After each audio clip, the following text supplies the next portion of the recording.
The massive chamber fell silent as Ambassador Kate Williams stepped forward. Her small human frame looked tiny next to the towering alien delegates. Above her, the crystal dome of the Galactic Assembly sparkled with lights from 1,000 different worlds. Kate cleared her throat and began to speak. Honored members of the Assembly, Earth formally requests full membership in the Galactic Defense Coalition. A sound rippled through the chamber. It started as a low rumble from the Croden section, then spread to the elegant Valorians, and finally reached the glowing ethereals. It was laughter, cruel, mocking laughter that echoed off the walls. High Counselor Zeftar rose from his crystal throne. His tall, blue-skinned form shimmered in the light. "The humans want to join our coalition?" he said, his voice like breaking glass.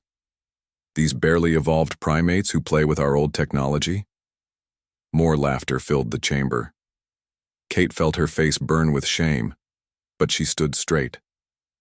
Behind her, Captain Jake Morrison clenched his fists. Dr. Lisa Carter watched everything with careful eyes, taking notes on her small tablet. War Prime Thulgox spoke next. The massive Croden looked like a walking mountain of muscle and metal. His voice boomed across the chamber. "Humans are too small, too weak, too stupid. What could they possibly add to our forces? They cannot even leave their own star system without help," added another voice. This came from the ethereal section, where beings of pure energy floated in containment suits. "Their ships fall apart. Their weapons are crude. They fight each other over scraps of dirt." Kate tried to speak again. "Earth has made great progress in the 30 years since first contact.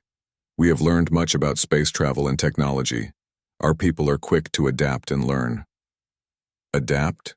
Zeftar laughed again. "You mean copy. Everything you have, you stole from us or bought with your planet's resources. You have no original ideas." Dr. Carter looked up from her tablet. She had been studying alien cultures for 15 years. She knew this was about more than just military strength. The aliens saw humans as lesser beings. To them, humans were like smart animals that had learned a few tricks. "Your species is chaotic," said another Valorian delegate. "You have no unity, no purpose. You fight wars over different beliefs. How can such beings serve in our coalition?" Captain Morrison stepped forward. His military uniform was simple compared to the flowing robes and energy suits around him. "We may fight among ourselves sometimes, but we always come together when threatened. That is our strength." "Strength?" Thulgox's laugh was like grinding metal. "Your entire fleet has maybe 50 ships. The Croden Empire has 10,000. The Valorians have ships that could destroy your whole planet with one shot. What strength do you speak of?" Kate felt her heart sink. She had known this would be hard, but the mockery was worse than she expected. Every achievement humanity was proud of seemed small and worthless here. An ancient ethereal spoke in a voice like wind chimes. "Perhaps we should explain why this request is pointless. The Defense Coalition protects over 400 worlds. Our enemies are vast and powerful. The Void Hunters who attacked us long ago had ships the size of moons. If they return, what good would your tiny vessels do?" "You would be destroyed in the first battle," Zeftar added. "Then we would have to waste resources saving your survivors. It is better if you stay in your small corner of space where you belong." Dr. Carter watched the aliens' faces as they spoke. She saw something that worried her. It was not just that they thought humans were weak. They enjoyed making humans feel small. It made them feel bigger and more important. Kate made one. "Last try. We know we are not as advanced as your civilizations, but we learn quickly. We work hard. We never give up. These qualities could be useful to the coalition." "Never give up?" Another Croden laughed. "You mean you are too stupid to know when you are beaten? That is not a strength. That is a weakness that will get others killed." The chamber erupted in more laughter. Delegates from dozens of species joined in. To them, humans were a joke. They called them space goblins, small, ugly creatures that scavenged among the stars. Commander Rick Stone sat in the human section, watching his people being humiliated. His small fleet waited outside the station, 50 ships against the galaxy's thousands. But those 50 ships had crews who would follow him into any battle. That had to count for something. The vote was called. Not a single hand, tentacle, or energy form was raised in support of Earth's application. The rejection was complete, and Total Zeftar stood to deliver the final judgment. The Galactic Defense Coalition rejects Earth's application for membership.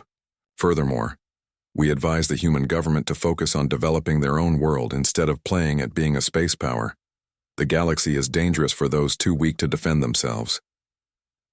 As the session ended, aliens filed out of the chamber. Many were still laughing and making jokes about the space goblins who thought they could join the big kids club. Kate gathered her papers with shaking hands. All the months of preparation, all the hope, had been for nothing. Captain Morrison put a gentle hand on her shoulder. "We will try again," he said quietly. Dr. Carter overheard him. "No," she said, closing her tablet. "They have made their position clear. They will never see us as equals. The question is what we do about it." As the human delegation left the chamber, none of them noticed the small device Dr. Carter had left behind. It would record everything that happened in the assembly for the next few months. She had a feeling they would need that information soon. Outside the station, the human ships waited in formation. They were smaller than the alien vessels around them. Their hulls were patched and scarred from long journeys. But their crews were ready for whatever came next. The galaxy had laughed at Earth's space goblins. Soon they would learn that underestimating humans was a dangerous mistake. 6 months had passed since Earth's rejection at the Galactic Assembly. Captain Jake Morrison sat in his office aboard the Earth station, reading reports that made his blood run cold. Another trading post had gone silent.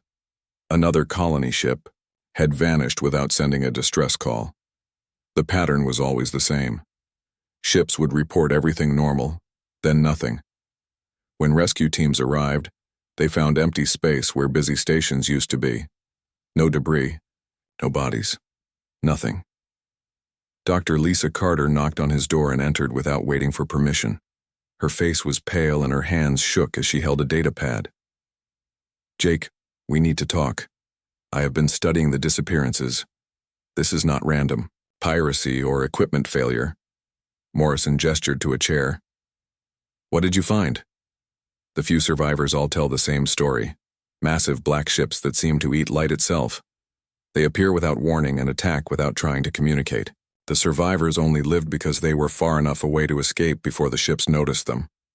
Morrison frowned. "New species?" "No." Carter's voice was barely a whisper. "I found references in the old archives.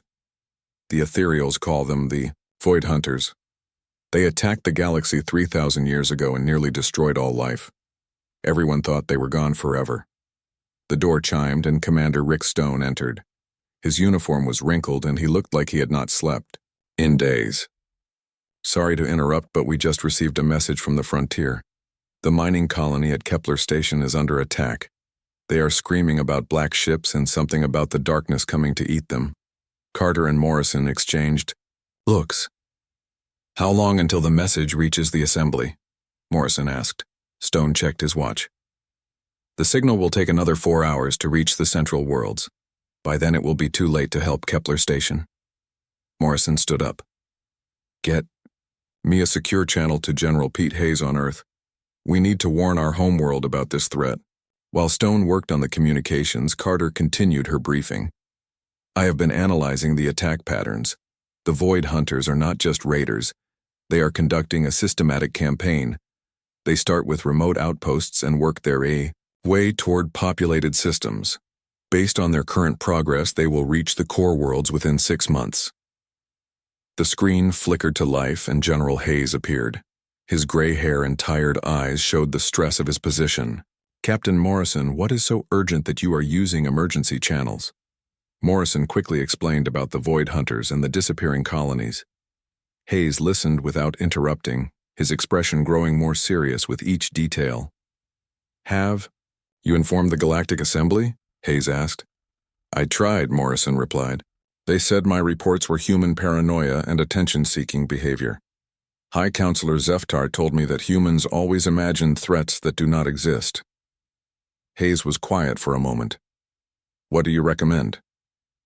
We need to prepare our defenses. The aliens will not listen until the threat reaches their core worlds. By then it might be too late. Agreed. I am authorizing Commander Stone to begin emergency preparations. Keep this quiet for now. We do not want to cause panic. After the transmission ended, Stone turned to Morrison. What kind of preparations are we talking about? Our entire fleet is 53 ships, most of them converted cargo vessels. Chief, Engineer Amy Ross had been listening from the doorway. She was a small woman with grease stains on her jumpsuit and fire in her eyes. Our ships might not be pretty, but they work. The Valorians build their vessels like art pieces. One good hit and they shatter. The Crodans make everything huge and slow. Our ships are ugly, but they keep running when everything else breaks. Down. Carter was still studying her datapad. Amy is right. I have been analyzing alien ship designs. They are all specialized for specific roles. Beautiful, efficient, but fragile. Human ships are built to handle anything. We patch them with spare parts and jury-rigged solutions, but they work. Lieutenant Colonel Dan Cooper joined the group. His Special Forces unit had been training for months, though no one knew what they were training for. What about ground? Operations? If these void hunters can be fought on foot? Unknown, Carter replied. The survivors never saw the attackers themselves, just the ships. But I have a theory. The void hunters seem to absorb energy and matter. Maybe they cannot process biological neural patterns. Human brains might be naturally resistant to their technology. Stone pulled up star charts on the main screen. If Carter is right about their pattern, they will hit the Valorian border colonies next. That should get someone's attention. Morrison nodded. Start moving our patrol ships toward the frontier. Officially, we are conducting training exercises. Unofficially, we are going to shadow these void hunters and learn everything we can about them. Over the next month, human ships began appearing throughout the frontier regions. They stayed hidden in asteroid belts and behind moons, watching and waiting. The crews called it the most boring and terrifying duty they had ever pulled. Then the Kais void hunters struck again. This time it was a Valorian research station with 5,000 scientists. The attack lasted less than an hour. When it was over, the station was gone and the planet below was a dead rock. The human ship Dawn Patrol had been watching from a nearby asteroid field. Navigator Sam Mitchell recorded everything while Communications Officer Tim Brady tried to make sense of the alien signals. "Captain," Brady called out, "I am picking up something strange. The Void Hunter ships are not just attacking randomly. They are following some kind of plan, like they are looking for something specific." The recordings were sent back to Earth. "Station immediately." Dr. Carter studied them for hours before calling another meeting. "I was wrong," she announced. "The Void Hunters are not just trying to destroy civilization. They are harvesting it.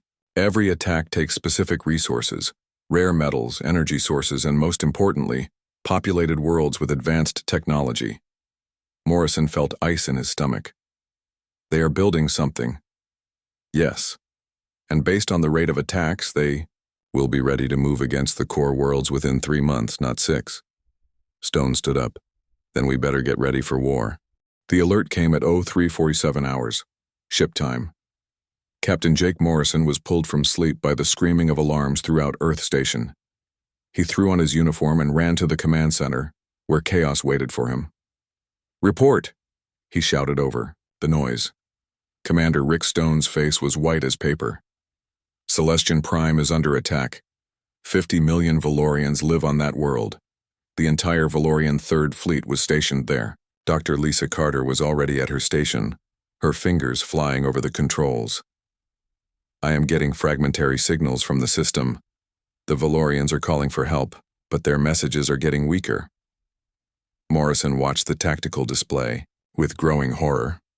Red dots representing Void Hunter ships swarmed around Celestian Prime like angry insects. The blue dots of Valorian defenders were disappearing one by one. "How many enemy ships?" Morrison asked. "Over 300, Stone replied. "The largest fleet anyone has seen since the war started."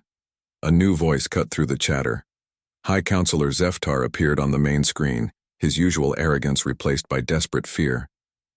"This is Celestian Prime calling all coalition. Forces. We are under massive attack. Our defenses are failing. Please send immediate assistance. Morrison grabbed the communications console. Celestian Prime, this is Earth Station. We have ships in your sector. What is your situation? Zeftar's image flickered with interference.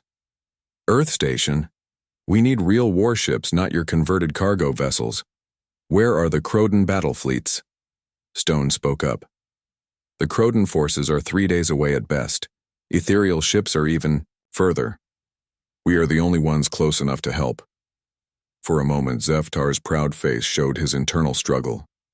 Accept help from the humans he had mocked, or watch his people die. Very well. Send what ships you can, but stay out of the way of real combat vessels. The transmission cut to static. Morrison turned to his staff. Where are our nearest ships? Lieutenant Colonel Dan Cooper had been monitoring human patrols. The Ghost Runner and Phoenix Wing are 2 hours out. Captain Brady has been shadowing Void Hunter scouts with a small task force. Get me Brady on secure channel, Morrison ordered. Captain, Tim Brady appeared on screen. His ship was hidden behind a moon watching the destruction of Celestian Prime. Captain Morrison, you need to see this. The Valorian crystal ships are beautiful, but they shatter like glass when hit. Their shields cannot stop the Void Hunter absorption beams. How many Valorian ships are left? Morrison asked. Maybe 20 out of 200. They are retreating to the inner system, but the Void Hunters are following. The planet itself is turning gray. Something is draining the life right out of it. Morrison made his decision. All human ships in the sector, this is Earth Station. You are authorized to engage enemy forces. Remember your training. Hit and run. Do not try to match them in direct combat. Cooper stepped forward. Captain, I request permission to take my Marines to the surface. If there are survivors, we might be able to get them out. Granted. Take the fast transport Wildfire and do what you can. Over the next 6 hours, human ships began striking at the Void Hunter fleet. They used tactics no other species had tried. The small ship Dancing Bear loaded its cargo bay with asteroids and rammed them into a Void Hunter cruiser at high speed. The enemy ship buckled and fell out of formation.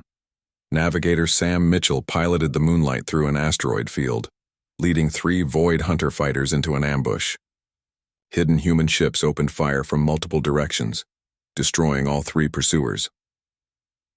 On the surface of Celestian Prime, Cooper's Marines found something terrible. The planet was dying, but slowly. Plants withered and turned to dust. Water became thick and poisonous. The Valorians who remained were sick and weak. This is not just an attack, Cooper reported to Morrison. They are transforming the planet, turning it into something else. Dr. Carter had been analyzing the battle data. The Void Hunters are not just destroying. They are converting matter and energy into something they can use. The planet, the ships, even the people are being absorbed. Chief Engineer Amy Ross was working frantically in her workshop. I think I found something. The Void Hunter absorption. Beams work by breaking down atomic bonds. But our ship hulls are made from composite materials with irregular patterns. The beams cannot lock onto them as easily. What does that mean? Morrison asked.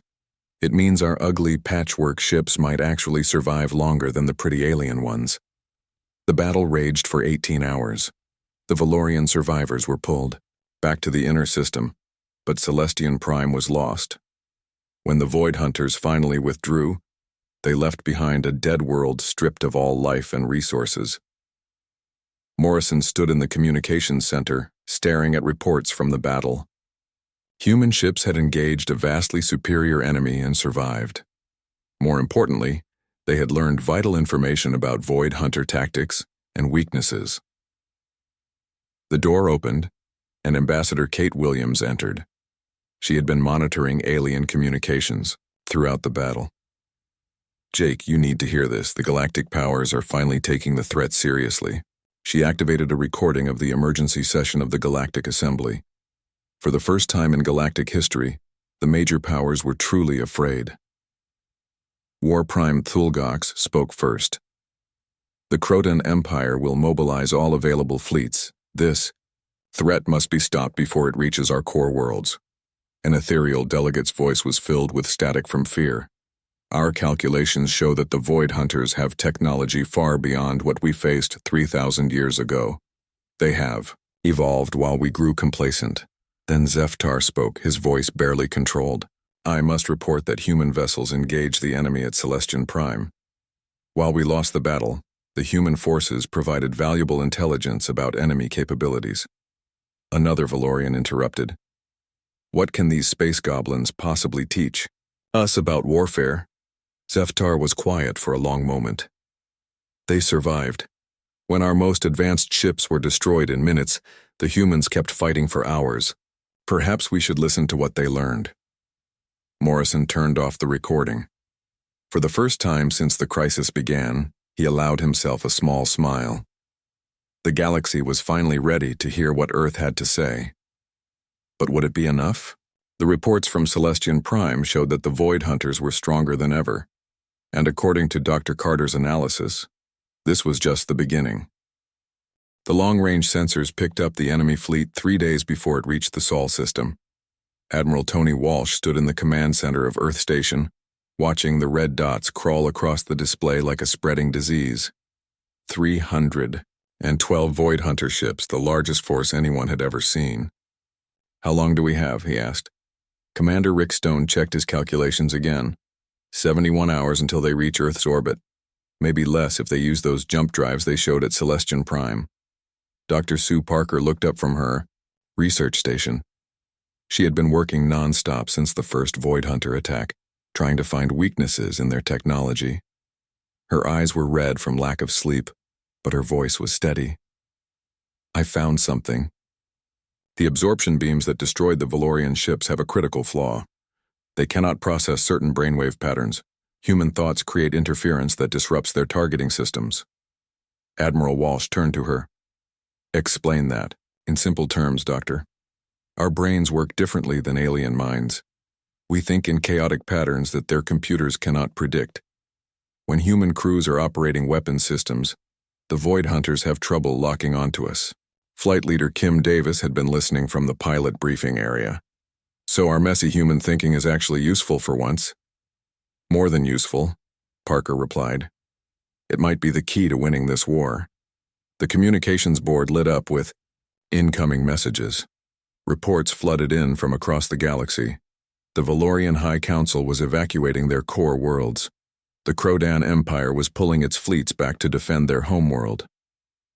The ethereals had gone completely silent, probably hiding in their energy dimensions. Captain Jake Morrison entered the command center carrying a message pad. Admiral, I just received word from the Galactic Assembly. They are officially writing off the Sol system. Quote, the humans fought bravely, but their destruction is inevitable. All galactic forces should focus on defending more important targets. Walsh felt his jaw tighten. More important targets? There are 8 billion people on Earth. The Assembly considers that a small loss compared to major alien worlds, Morrison replied. High Counselor Zeftar said that losing one primitive world is acceptable if it delays the enemy advance. Sergeant First Class Joe Garcia spoke up from the Defense Coordination Station. Admiral, the planetary defense grid is ready. Every orbital platform has been armed. Even the civilian space elevators have been turned into kinetic bombardment systems. Walsh nodded. What about our fleet? Stone pulled up the tactical display. Every human ship within 100 light years is heading home. Military, commercial, even private yachts. We will have 137 vessels of various sizes, against over 300 enemy ships, Morrison observed. Yes, sir. But our ships keep fighting even when badly damaged. The enemy has not faced that kind of resistance before. Dr. Parker had been monitoring alien communications. The galactic powers are watching to see how long we last. The Valorians think we will be destroyed in 3 days. The Krodans give us a week at most. Walsh walked to the main viewing port and stared out at the stars. Somewhere out there, the largest enemy force in galactic history was coming to destroy his homeworld. The same aliens who had mocked humans as space goblins now expected them to die quietly and buy time for more important people. Admiral, Chief Engineer Amy Ross called from her station. I have a proposal. What if we do not fight the way they expect? What do you mean? Ross pulled up ship schematics on her screen. Every other species fights with organized fleets in formation. Beautiful, predictable, easy to target. What if we fight like humans? Chaotic, unpredictable, messy. Lieutenant Colonel Dan Cooper joined the discussion. My Marines have been training for ship-to-ship combat. If we can get close enough, we might be able to board their vessels and cause damage from inside. Walsh considered their options. A conventional battle would be hopeless, but humans had never been conventional. All right. Here is what we do. When the enemy arrives, we do not meet them in formation. We hit them from every direction at once. Civilian ships ram their larger vessels. Military ships focus on disrupting their formations. And Cooper, your Marines get ready to board anything that gets damaged enough. The next 3 days passed in a blur of preparation.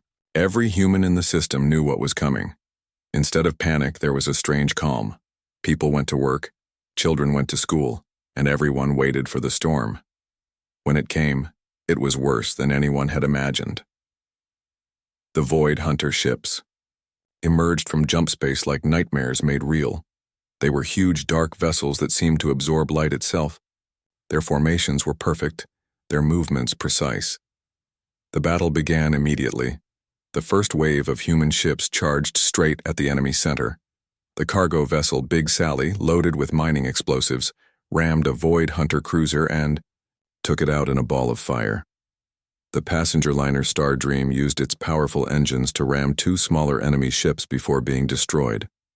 Admiral Walsh coordinated the defense from Earth Station. All units, remember the plan. Stay mobile, hit hard, and do not give them easy targets. The orbital defense platforms opened fire, sending streams of kinetic projectiles at the enemy fleet. The space elevators launched their cargo pods like massive bullets. Even the lunar colonies fired everything they had. For 6 hours, the battle raged across the entire solar system.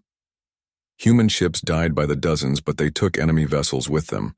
More importantly, they disrupted the Void Hunter battle plans. The aliens had expected organized resistance that could be systematically destroyed. Instead, they faced chaos. Captain Morrison piloted his ship through the wreckage of a Void Hunter destroyer. Admiral, their absorption beams are having trouble tracking us. Dr. Parker was right about the interference. Keep up the pressure, Walsh replied. We cannot win a long fight, but we can make them pay for every mile. By the end of the 6th day, the impossible had happened. The Void Hunter fleet, battered and confused by human tactics, began to withdraw. They had destroyed 60% of Earth's fleet, but they had lost nearly half their own ships. Dr. Parker's discovery proved true. Human crews operating weapon systems were almost impossible for the Void Hunters to target accurately. The chaotic, creative human mind was the one thing their advanced technology could not process. As the enemy ships jumped away, Admiral Walsh stood in his damaged command center and smiled. Earth had survived. The space goblins had won their first real victory. The emergency session of the Galactic Assembly was unlike anything in recorded history. For the first time, representatives from every major power had come personally instead of sending holograms. The chamber that had once echoed with laughter, at human expense now buzzed with desperate whispers. Ambassador Kate Williams walked to the center platform, her steps echoing in the silent hall. The same aliens who had mocked her 6 months ago now watched her with something between hope and fear. Earth had done the impossible. They had made the Void Hunters retreat. High Counselor Zeftar stood first. His usual arrogance was gone, replaced by something Kate had never seen in a Valorian before: humility. Ambassador Williams, the Valorian Republic formally requests Earth's assistance in defending our remaining colonies. War Prime Thulgox rose next, his massive frame trembling slightly. The Croden Empire also requests human military advisors. Our forces are being destroyed by tactics we do not understand.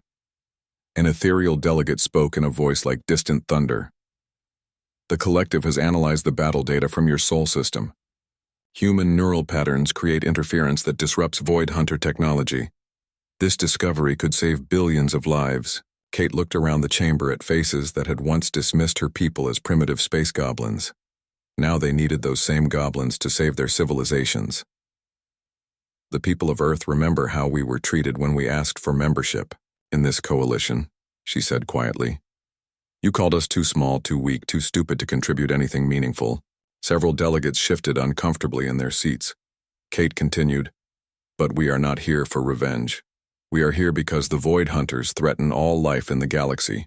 Earth will help, but this time we do things our way. Admiral Carl Murphy appeared on the main screen from Earth Station. His weathered face showed the strain of the recent battle, but his voice was strong. I am transmitting our battle plan to all coalition forces. We call it Operation Chaos. The plan that appeared on screens throughout the chamber was unlike anything the galaxy had ever seen. Instead of massive fleet engagements, humans proposed breaking the enemy into smaller groups and defeating them piece by piece. Fast ships would harass supply lines, while boarding teams disabled larger vessels from within. This is madness, muttered a Krodan general. There is no honor in such tactics. Major Grace Kelly spoke from her position as Special Operations Commander. Honor does not matter when your species is being exterminated. Results matter, and our results speak for themselves. Chief Scientist Bob Taylor had been working around the clock to perfect anti-Void Hunter weapons. We have developed new ammunition based on human brainwave patterns. When fired by human crews, these weapons are almost impossible for the enemy to defend against. Over the following weeks, human advisors spread throughout the galaxy. They taught alien crews how to think more chaotically, how to break formations at the right moment, how to use unpredictability as a weapon. The transformation was remarkable. Valorian ships began using hit-and-run tactics instead of elegant formations. Krodan fleets split into smaller groups that struck from unexpected directions. Even the ethereals learned to coordinate their energy attacks in seemingly random patterns. The decisive battle came at the galactic core, where the Void Hunters had built their largest harvesting operation. The construct was the size of a small moon, protected by over 1,000 enemy ships. It was draining energy from nearby stars to power some unknown project. Admiral Murphy commanded the combined fleet from his flagship, the Earth vessel Defiant. Around him, ships from dozens of species waited for orders. But the real key to victory would be a small team led by Major Kelly. Remember, Murphy transmitted to all ships, we are not trying to match their firepower. We are trying to confuse and disrupt them, make them think in patterns they cannot predict. The battle began with apparent chaos. Allied ships attacked from every direction with no obvious coordination. The Void Hunters tried to respond with their usual precise formations, but the random attacks kept breaking their lines. While the fleet battle raged, Major Kelly's team approached the massive construct in a captured Void Hunter ship. Their human brain patterns made them invisible to the enemy's detection systems. Target acquired, Kelly reported, beginning infiltration of the core facility. Inside the construct, her team found something terrifying. The Void Hunters were not just harvesting energy. They were building a weapon that could destroy entire star systems. If completed, it would give them the power to wipe out all life in the galaxy. Plant the charges, Kelly ordered. We have one chance to stop this. The device they carried was based on Dr. Parker's research into human neural patterns. When detonated, it would create a feedback loop that would overload the construct's energy systems. Outside, the fleet battle was reaching its climax. Human tactics had worked. The Void Hunter fleet was scattered and confused. But time was running out. Charges set, Kelly reported. Beginning evacuation. Negative, Murphy replied. You will not clear the blast radius in time. Kelly smiled grimly. Admiral, someone has to manually trigger the device. The automated systems will not work with this much interference. Major, that is a direct order to evacuate. Sorry, Admiral. Sometimes orders need to be ignored for the greater good. The explosion that followed was visible across half the galaxy. The construct and everything within a light-year radius was destroyed instantly. The Void Hunter mothership and most of their fleet vanished in the blast. 1 month later, Kate Williams stood before the Galactic Assembly again. This time, She was not requesting membership.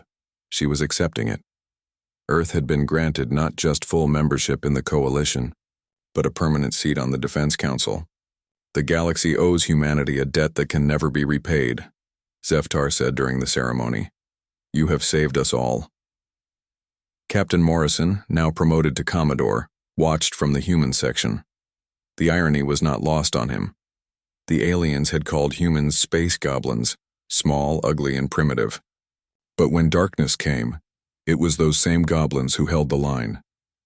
Dr. Carter finished her final report on the war with a simple observation. Perhaps being called space goblins was not an insult after all.